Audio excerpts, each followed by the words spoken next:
നോക്കാൻ വരുമ്പോ തന്നെ ആരോ എല്ലാരും പറയുന്നുണ്ടായതാ ഇവിടെ എന്തോ ഉണ്ട്, ദുരൂഹത ഉണ്ടെന്ന്. എനിക്ക് തോന്നുന്നില്ലമ്മ. ഞാൻ എന്തായാലും ഒന്ന് പുറത്തു പോയിട്ട് വരാം.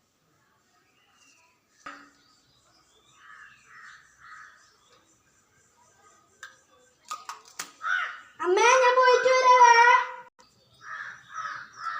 അയ്യോ പ്രേതോ, അമ്മേ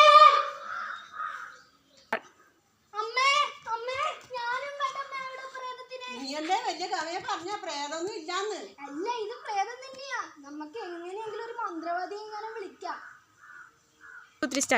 അതല്ലേ നല്ലത്. എന്നാ ശരി, ഞാൻ ഇപ്പൊ തന്നെ ഒരു മന്ത്രവാദിയെ വിളിക്കാം. ആ, ഞാൻ വിളിച്ചമ്മേ. ഇനി വന്നിട്ടാകുമ്പോ എന്താ വേണ്ടത് നമുക്ക് ചെയ്യാം. എന്നാ വേണ്ടത് ചെയ്യാം. നമുക്ക് അകത്തേക്ക് പോകാം, ഇവിടെ നിക്കണ്ട.